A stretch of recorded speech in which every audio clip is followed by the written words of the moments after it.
warahmatullahi wabarakatuh. Yang terhormat dosen dan guru penguji uji kinerja PPG Daljab kategori 2 tahun 2022. Perkenalkan, nama saya Nurul Wardah. Saya guru BK di SMP Negeri 2 Ramba, Kota Pasir Pengarayan, Kabupaten Rokan Hulu, Provinsi Riau. Pada hari ini, Rabu 14 Desember 2022, saya akan melaksanakan kegiatan praktik pembelajaran untuk memenuhi uji kinerja PPG Daljab kategori 2 tahun 2022 dengan mengambil layanan konseling individu. Untuk lebih jelasnya, berikut adalah video praktik layanan konseling individu yang telah saya laksanakan. Mohon masukan dan saran agar kedepannya kegiatan layanan BK saya bisa menjadi lebih baik lagi. Terima kasih atas perhatiannya. Wassalamualaikum warahmatullahi wabarakatuh.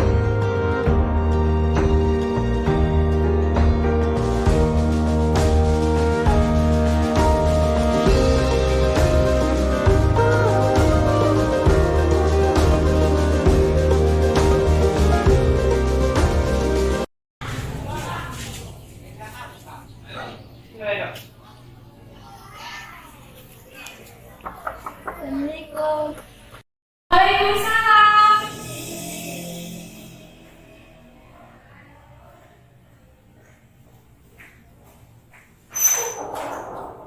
Silakan masuk, Nak.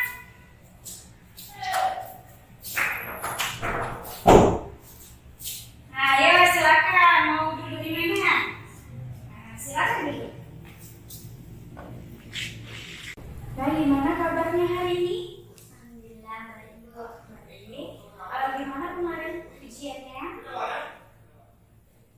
Bisa menjawab soal-soalnya? Bisa Bu. Iya. Kalau Ibu boleh tahu, semester kemarin itu kamu ranking berapa? Ranking 2 di kelasnya? Oh, bagus sekali itu ya. Berarti kamu juara 2 di kelas waktu itu ya. Nah, Ibu berharap semester ini kamu bisa mendapat nilai yang lebih bagus lagi ya. Nah, kalau bisa lebih ditingkatkan lagi prestasinya ya. Kemarin misalnya semester kemarin itu juara 2, kalau bisa semester ini juara 1 ya. Ya, begitu. Nah, sehubungan dengan kedatangan kamu ke sini, sepertinya kamu ada keperluan ya dengan Ibu. Iya Bu, saya ingin konseling. Oh, kamu ingin konseling? Ya, alhamdulillah, Ibu senang mendengarnya ya. Sebelumnya, apa kamu sudah pernah melakukan konseling? Belum pernah, baru sekarang ini saya mengikutinya.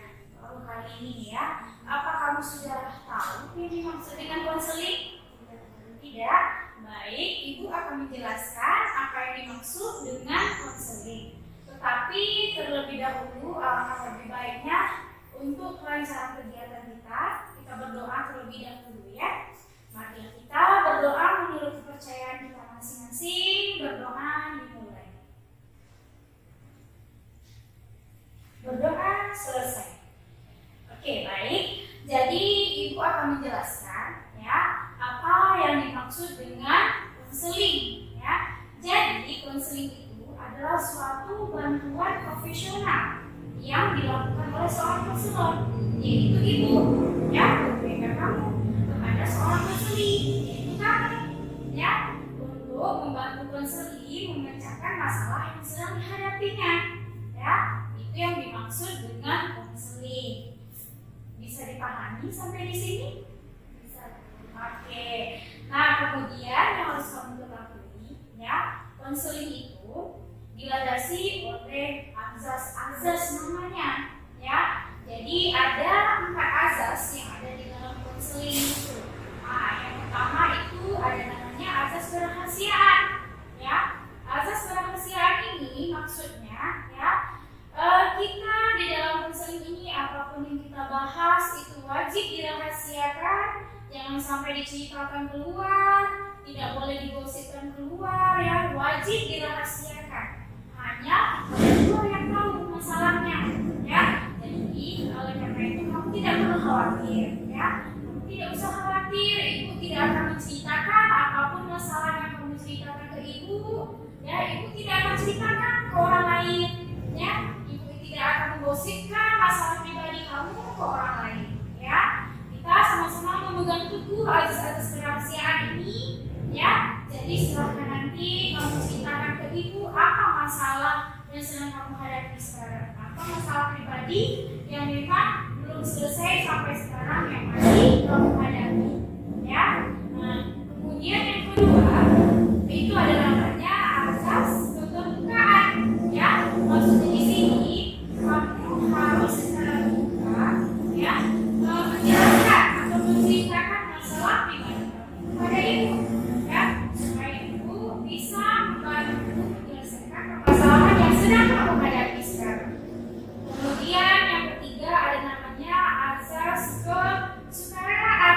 Nah, azas kesukarelaan ini maksudnya ya seperti tadi kamu datang sendiri ke sini ya secara sukarela ingin melakukan konseling, ya. Jadi azas kesukarelaan ini kamu harus secara sukarela, ya, harus secara sukarela menyampaikan permasalahannya kepada ibu, ya, tanpa dipaksa, tanpa disuruh, tanpa rasa malu-malu atas keinginan kamu sendiri, ya, menyampaikan permasalahan yang kamu hadapi kepada ibu, ya. Kemudian yang terakhir ada namanya azas kekinian.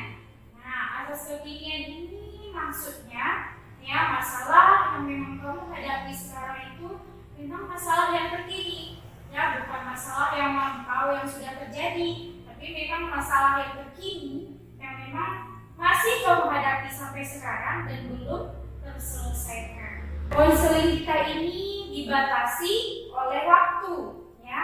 Jadi kita akan melaksanakan konseling ini selama 40 menit, ya. Semoga di waktu yang singkat ini bisa kita manfaatkan dengan sebaik mungkin, ya. Siap? Oke, baik. Jadi sekarang silahkan kamu ceritakan apa masalah yang sekarang mengganjal di dalam hati kamu. Silahkan ceritakan kepada ibu secara detail, ya. Begini Bu, sekarang saya sangat sedih dan tidak bersemangat untuk belajar. Oh, jadi apa yang menyebabkan kamu merasa sedih dan tidak semangat untuk belajar? Saya ingin merasakan kasih sayang dari ayah. Karena sejak kandungan, maka saya bercerai. Ayah pergi begitu saja dari rumah. Oh, jadi sejak kamu masih di dalam kandungan, orang tua kamu sudah berpisah. Ya, ayah pergi dari rumah begitu saja. Ya. Sudah berapa umur kamu sekarang? Sudah 14 tahun Bu. 14 tahun. Berarti sudah selama 14 tahun ayah sudah berpisah dari ibu. Begitu. Ya. Kamu anak keberapa? Saya anak tunggal. Anak tunggal, berarti anak satu-satunya, ya. Jadi sejak lahir sampai sekarang, ya, kamu tinggal dengan siapa? Tinggal dengan ibu sama nenek. Ibu dengan nenek, ya. Berarti cuma bertiga ya, kamu, ibu sama nenek yang tinggal di rumah. Nah, kemudian kakek ada juga, yang berempat. Jadi yang kerja siapa di rumah? Kakek sama nenek masih kerja? Ya. Masih kerja. Kerja apa kakek sama nenek? Tarik.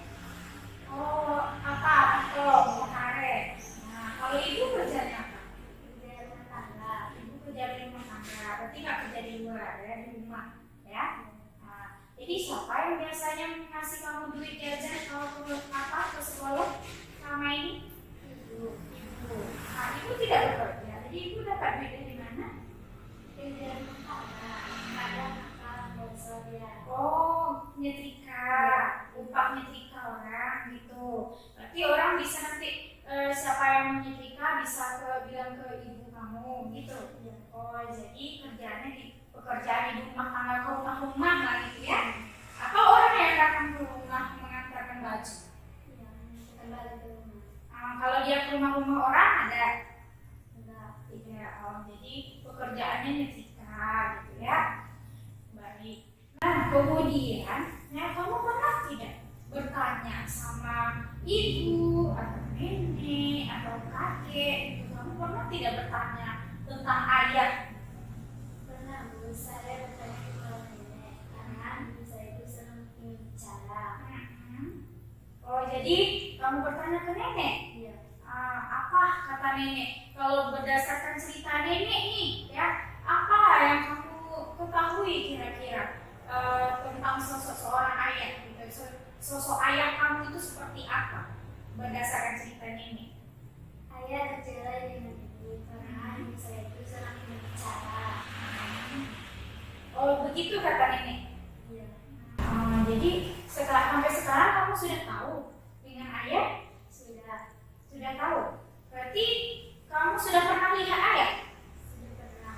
Pernah. Di mana jauh Kak rumah ayah itu dari rumah kamu sekarang? Tidak jauh jaraknya. Tidak jauh jaraknya. Berarti masih di dalam satu ruang lingkup kampung itu juga? Iya. Begitu. Jadi ayah kembali lagi ke orang tuanya? Oh gitu ya. Jadi berarti kamu baru mengetahui tentang cerita seorang ayah dari nenek ya. Kemudian ibu ingin bertanya nih ya. Selama ini pernah tidak ayah datang ke rumah misalnya kan ngasih uang jajan atau memberi nafkah untuk ibu, pernah tidak? Selama sudah berpisah 14 tahun ini sudah pernah? Tidak pernah. Tidak pernah sama sekali? Berarti kamu juga tidak pernah komunikasi dengan ayah? Tidak sama sekali? Ingin merasakan kasih sayang dari seorang ayah ya? Jadi sekarang ibu ingin bertanya nih, di rumah menurut kamu orang-orang yang tinggal dengan kamu di rumah itu sayang tidak dengan kamu? Sayang bu. Sayang. Kakek sayang? Sayang. Pernah memberi uang jajan? Pernah. Kalau nenek sayang juga. Kalau ibu pasti sayang lah ya. Berarti semuanya menurut kamu sudah sayang ya dengan kamu. Berarti tinggal kamu belum merasakan kasih sayang seorang ayah gitu ya. Saya sebenarnya itu di rumah tidak nyaman. Kenapa tidak nyamannya? Karena sering dimarahi. Dimarahi. Siapa yang biasa marahinya? Aci saya. Aci. Jadi kamu di rumah itu tinggal sama Aci? Iya. Aci itu adik-adik dengan ayah ibu? Iya. Kakak atau adik dari ibu? Adik. Adik dari ibu. Jadi dia sering marah dengan kamu di rumah? Iya. Kenapa biasanya? Karena kesalahan saya. Kesalahan. Jadi apalah biasanya kesalahan kamu yang membuat dia marah? Kadang bareng sendiri. Cuci piring, terus nyapu. Oh, jadi dia mau kamu nyuci piring di rumah, terus nyapu, ya. Jadi kamu kenapa tidak nyuci piring dan tidak menyapu di rumah biasa? Kadang lupa bu. Lupa. Terus ada alasan lain? Nah, Tidak. Atau karena capek sekolah? ya ada juga itu. Nah, jam berapa biasanya pulang dari sekolah? Kadang biasanya jam 1. Jam 1. Itu pulang jam pelajaran pagi, ya. Siangnya kan ada PDTW lagi sekolahnya ya kan? Jam 3 udah pulang. Nah, itu biasanya langsung pulang. Iya ada segitu kakek lagi. Jemput kakek. Oh, jemput kakek di mana? Dijemput. Ada Di ladang. Jauh ladangnya dari sekolah. jauh. Kalau dari rumah? Kan. Jauh juga. Jauh juga. Ladangnya ladang apa? Nanam padi. Nanam padi. Oh, berarti kakek seorang petani ya? Iya. Nenek gitu juga? Nenek, oh gitu. Jadi nanti kalau misalnya orang tuh ke ladang, kamu yang jemput pulang? Gitu. Jadi sore baru mereka pulang? Kalau pergi ke ladangnya dengan siapa? Kamu yang angkat? Oh gitu. Jadi kalau ngangkatnya sebelum pergi sekolah atau pulang sekolah? Sebelum pergi ke sekolah. Berarti kamu sebelum pergi sekolah itu biasanya pergi ngantar kakek dulu ke ladang. Kalau nenek ikut juga? Ikut. Ikut juga. Berarti tarik 3 lah tuh? Satu-satu. Satu-satu bolak-balik yang begitu. Baru kamu ke sekolah. Jadi nanti sore baru dijemput lagi bawa pulang ke rumah, gitu ya. Baik. Jadi berarti memang capek lah ya pulang dari sekolah, sore nanti kamu pulang ke DPW, pulang lagi sampai ke rumah, terus Aci marah di rumah, katanya kamu tidak kerja. Jadi biasanya apa yang kamu gak jelaskan ke Aci? Nanti kalau bicara marah dia. Marah. Apa yang dibilang Aci itu kalau marah biasanya? Marah dia. Kata-katanya itu apa biasanya yang disampaikan? Bilangnya aku gak pernah kerja. Padahal kamu ada kerja. Ada tapi nggak sih dia. Oh, waktu dia nggak di rumah, dia nggak nampak gitu. Kamu ternyata rupanya kerja, gitu kan? Ada. Kalau Aci itu kerjanya apa? Nggak ada. Nggak ada, di rumah aja. Hmm. Usianya kira-kira usia berapa sekarang? Nggak tahu.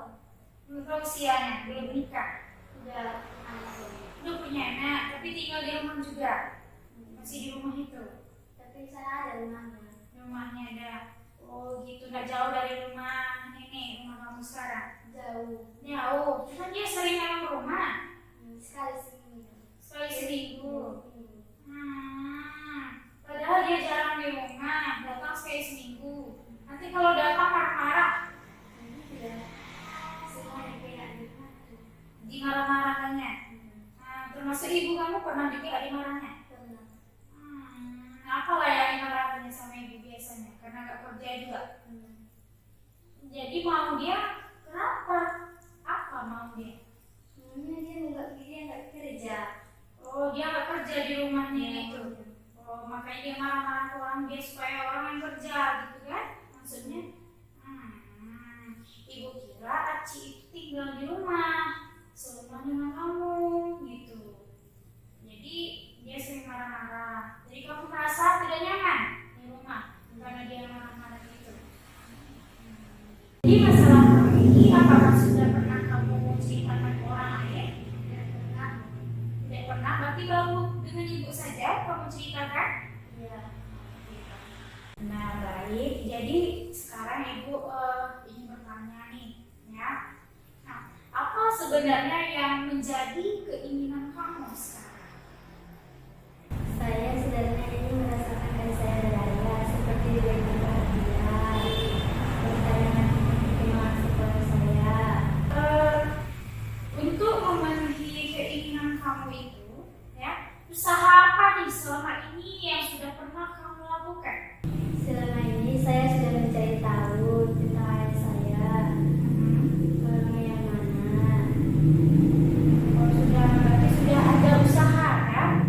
Baik. Kemudian menurut kamu, ya, apakah usaha-usaha yang sudah kamu lakukan itu menurut kamu sudah memenuhi keinginan kamu? Belum ya? Baik.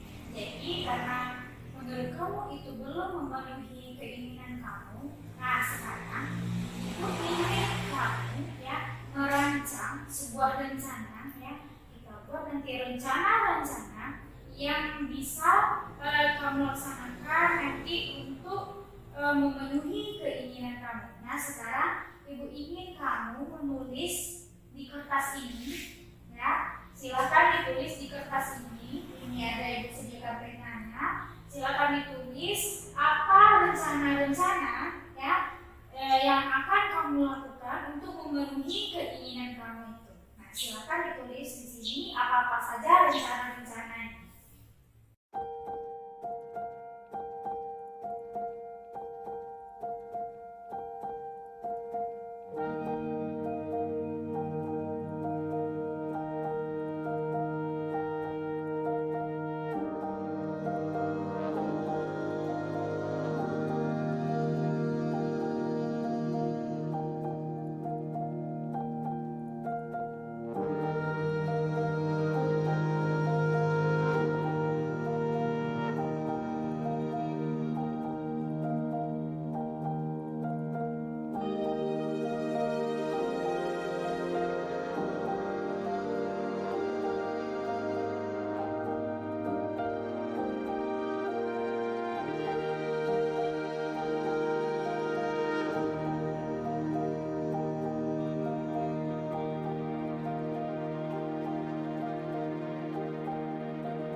sudah menulis tuh rencana-rencana apa saja yang akan kamu lakukan untuk memenuhi keinginan kamu ya.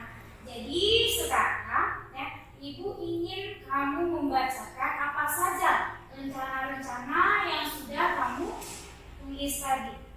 Coba silakan dibaca. Pertama, saya akan mencoba berkunjung ke rumah ayah untuk silaturahmi. Kedua, saya akan meminta nomor HP ayah supaya saya mudah untuk komunikasi dengan ayah. Ketiga, saya ingin menyibukkan diri dengan hal-hal positif bersama teman-teman dan mengikuti ekskul di sekolah supaya tidak terpikirkan terus masalah yang saya hadapi ini. Bagus ya, bagus. Jadi kamu sekarang ya sudah tahu nih ya apa yang ingin kamu lakukan ya, karena kamu tadi sudah merancang ya apa saja rencana-rencana yang akan kamu laksanakan untuk memenuhi keinginan kamu ya. Kemudian Ibu ingin dengar nih kamu berkomitmen ya bahwa kamu akan bersungguh-sungguh ya melaksanakan rencana-rencana yang sudah kamu rancang tadi. Nah, silakan. Ibu ingin dengar komitmen kamu dulu. Insya Allah Bu, saya akan bersungguh-sungguh melaksanakannya. Baik, Ibu sudah dengar nih ya. Kamu sudah berkomitmen bahwa kamu akan bersungguh-sungguh melaksanakannya. Nah, jadi kapan nih kamu akan mulai melaksanakan rencana-rencana itu tadi? Insya Allah hari ini Bu. Hari ini? Baik, bagus ya. Semakin cepat, semakin baik ya. Ibu berharap semoga rencana-rencana yang sudah kita rancang tadi ya bisa kamu laksanakan dengan baik dan berjalan dengan lancar ya. Ya. Oke, selanjutnya ya setelah Ibu dengar nih komitmen kamu dan kapan kamu akan melaksanakannya. Nah, sekarang Ibu ingin dengar dulu nih ya. Kira-kira setelah kamu melakukan konseling ini ya, apa kesimpulan dari kamu berdasarkan hasil konseling kita hari ini? Apa kira-kira kesimpulannya? Pertama, saya akan mencoba berkunjung ke rumah ayah untuk silaturahmi. Kedua, saya akan meminta nomor handphone ayah supaya saya mudah untuk komunikasi dengan ayah. Ketiga, saya ingin menyibukkan diri dengan hal positif bersama teman-teman. Oke, baik. Jadi sekarang kamu sudah bisa ya menyimpulkannya dari hasil kegiatan konseling kita hari ini ya. Nah, kemudian ya setelah dilakukannya konseling ini, Ibu ingin dengar dulu nih bagaimana perasaan kamu setelah kamu melakukan konseling. Saya sudah merasa lega. Sudah merasa lega sekarang? Ya, alhamdulillah. Ibu turut senang ya. Jadi ya yang perlu kamu ketahui, kita perlu melakukan pertemuan yang kedua ya. Jadi kita perlu melakukan konseling yang kedua di lain hari ini ya, untuk kita memastikan dulu ya sejauh apa efektivitas ya rencana-rencana yang sudah kita rancang tadi, sejauh mana efektivitas dan keberhasilannya untuk mengatasi atau memenuhi keinginan kamu tadi ya. Jadi kapan nih kira-kira bisa kita laksanakan untuk pertemuan yang kedua? Bagaimana minggu kami tepatnya hari Kamis? Hari Kamis minggu depan. Baik, jadi berarti kita akan melakukan konseling lagi untuk pertemuan yang kedua di hari Kamis minggu depan ya. Jadi di situ kita akan melihat ya sejauh mana efektivitas dan keberhasilan dari rencana-rencana yang sudah kita rancang tadi ya. Baik, jadi sebelum kita akhiri kegiatan konseling kita hari ini ya, Ibu ingin bertanya dulu nih dengan kamu ya, kira-kira apakah masih ada yang ingin kamu ceritakan dengan Ibu? Sudah cukup? Baik ya. Jadi Ibu berharap ya semoga rencana-rencana yang sudah kita rancang tadi ya bisa menyelesaikan masalah kamu secepatnya. Ya, semoga rencana-rencana itu bisa berjalan dengan lancar dan bisa berhasil ya memenuhi keinginan kamu. Ya, kemudian juga ibu berpesan kepada kamu jangan lupa bahagia dan tetap semangat. Ya, baik. Jadi sebelum kita akhiri konseling kita, ibu ingin di sini kamu mengisi lembar evaluasi. Ya, jadi di sini ada lembar evaluasi. Ya, ada lembar evaluasi hasil konselingnya, kepuasan konseling terhadap konseling ini. Kemudian ada lembar evaluasi. Ya, sebagai bahan evaluasi bagi ibu. Ya, terhadap konseling kita hari ini. Nah, silakan ini diisi ya.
Baik, jadi udah selesai ya. Terima kasih ibu ucapkan ya kepada kamu karena kamu sudah mau nih menceritakan masalah kamu kepada ibu ya. Jadi kita akhiri pertemuan kita hari ini ya, selesai sudah konseling kita hari ini karena waktu kita juga sudah habis ya. Kita bertemu lagi di pertemuan kita yang kedua minggu depan, tepatnya di hari Kamis ya. Sebelum ibu tutup ya, alangkah lebih baiknya kita berdoa terlebih dahulu ya, karena diawali tadi dengan doa, kita tutup juga dengan doa ya. Maka kita berdoa menurut kepercayaan kita masing-masing.